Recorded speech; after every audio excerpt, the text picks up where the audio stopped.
बिस्मिल्लाहिर्रहमानिर्रहीम। मैं हूं वसीम ज़िया, अंबर एग्रोकेमिकल मुल्तान से। काश्तकार भाइयों, धान की फसल की काश्त का वक्त हुआ चाहता है। इन दिनों में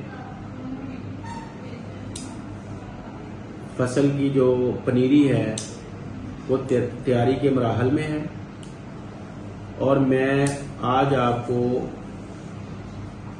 धान में जो ज़रूरी इस वक्त करने के काम हैं उसके बारे में कुछ ज़रूरी मालूमात इस अपने व्लॉग के थ्रू शेयर करने जा रहा हूं। इन सब मेरी जो हदायत हैं उनका मकसद जो है वो ये है कि आपकी धान की फसल में पौधों की तादाद जो है वो पूरी हो।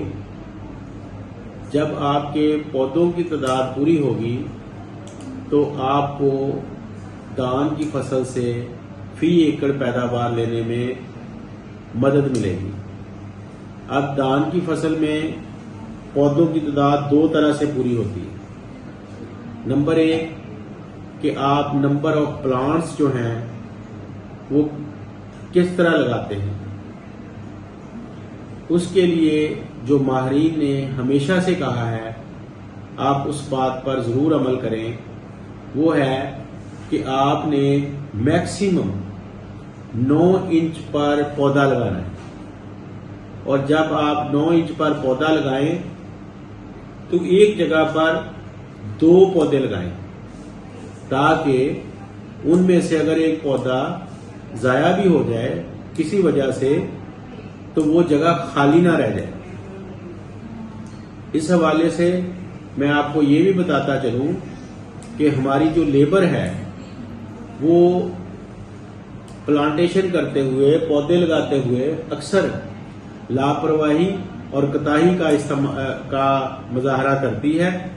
तो इसके लिए जरूरी है कि आप खुद या आपका कोई जिम्मेदार आदमी लेबर के साथ मौजूद हो। इस वक्त गर्मी का आपने एहसास बिल्कुल भी नहीं करना।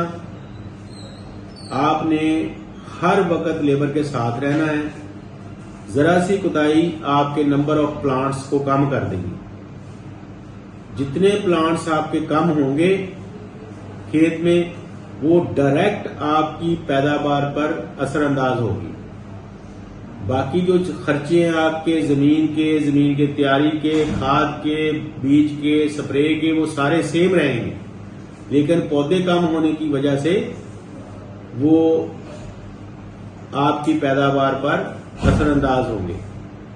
इसके लिए आपको इजाफी से कोई खर्चा नहीं करना। लेबर को जो खर्चा दिया हुआ है पर एकड़ वही होना है। सिर्फ आपने वहां खड़े होकर अपने पौधों को 9 इंच पर रखना है और फी जो एक जगह है वहां पे 2 पौधे लगाने। दूसरा जो जरूरी काम है वो है जमीन की लेवलिंग। हर 2 से 3 साल के बाद आप जमीन को लेवल रखें लेजर के साथ। इसका फायदा ये होता है, एक तो पानी का ज़िया कम होता है, पानी का इस्तेमाल जो है वो कम होता है, पानी आपका ज़ाया नहीं होता। दूसरा ये होता है कि जिस जगह पर जगह ऊंची होगी वहां पर पानी खड़ा नहीं होगा, जो जगह नीची होगी वहां पानी ज्यादा देर तक खड़ा रहे। ये दोनों जो सूरतें हैं ये आपकी टिलरिंग जो होती है। आपने पौधे लगा लिए, अब पौधों से शगुफे भी निकलने हैं, वो भी नंबर ऑफ प्लांट्स बनाएंगे। वो शगुफों के अमल का भी, जहां आपका पानी खड़ा नहीं है, ऊंची जगह है, वहां भी टिलर कम बनेंगे। यहां पानी ज्यादा खड़ा होता है वहां भी टिलर कम बनेंगे। इसलिए जमीन को लेवल रखना नंबर ऑफ प्लांट्स पूरे करने के लिए बहुत जरूरी है। नंबर 3 जो फास्फोरसी खाद्य हैं वो आपने बीज की जमीन की तैयारी के वक्त ही डाल देनी है, ताकि तो जड़ के अमल को यानी कि टिलरिंग करने को जो उसको खुराक चाहिए होती है वो उसको अर्ली स्टेज पे मिल जाए, ताकि वो ज्यादा से ज्यादा पौधा अपने टिलर बना सके। एक और अहम और जरूरी चीज ये है कि पनीरी को ज्यादा उम्र की करके आपने ट्रांसप्लांट नहीं करना। मैक्सिमम आपने 20 से 30 दिन की जो पनीरी होती है उसको ट्रांसप्लांट करना है। आप जितनी पुरानी करके मैच्योर करके, जिसे पंजाबी में कहते हैं पकरोड़ करके, पनीरी को पौधे को ट्रांसप्लांट करेंगे, वो पौधा टिलर कम बनाएगा। आप जब उसको सॉफ्ट को, बच्चे को 20 से 30 दिन की पनीरी को आप ट्रांसप्लांट करेंगे तो वो टिलर भी ज्यादा बनाएगा। उसके लिए जरूरी है कि जब आप पनीरी काश्त करें उसको खाद स्प्रे ज्यादा से ज्यादा दें। उसको ये समझ के ना दें कि ये 10 मरले हैं, उसको ये समझ के दें ये 1 एकड़ की पनीरी है।